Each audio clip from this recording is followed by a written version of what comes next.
ada 10 hari yang terbaik di sepanjang tahun. Ulama sebut yang pertama bukan 10 Ramadan tetapi 10 awal Zulhijjah.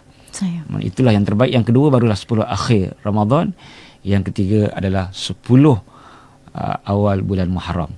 Maknanya inilah yang kita nak bawa supaya masyarakat kembali bangkit untuk memberikan yang terbaik di sepanjang hari-hari ini.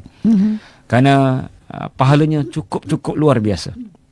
Dalam hadis Sahih Bukhari dan Muslim, Nabi SAW bersabda, "Ma min ayyam al-amal fihin ahabbu ilallah min tilkal ayyam." Di sepanjang tahun tidak ada hari-hari yang Allah lebih suka kita beramal. Tidak ada. Kecuali 10 hari ini. Maknanya mengatasi hari-hari dalam Ramadan. Lalu para sahabat bertanya, qalu ya Rasulullah, walal jihad. Bagaimana dengan jihad?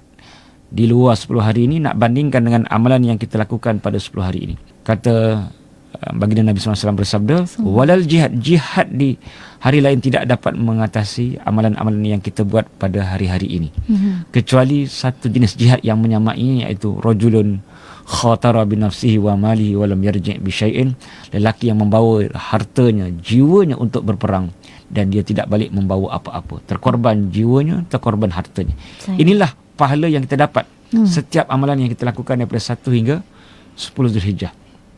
Oleh itu kita nak supaya masyarakat kembali, bukan kembali, memang tak pernah kembali, ni masih biasa buat. Yang ni memang bangkit untuk datang ke masjid, datang ke surau, penuhkan surau dan masjid, dan masyarakat bangunkan malam-malam 1 hingga 10 Zulhijjah ini, yang mana Nabi SAW bersabda, ya'dilu siyamu kullu yawmin minha kasiyami sanah.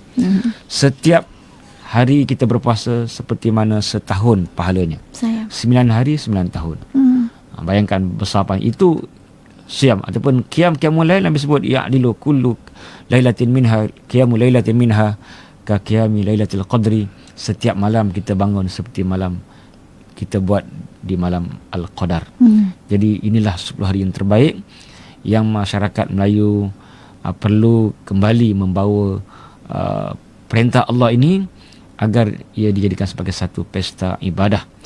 Dan inilah yang cuba dibawa oleh komuniti dakwah tarbiyah, dan ini satu usaha yang cukup luar biasa.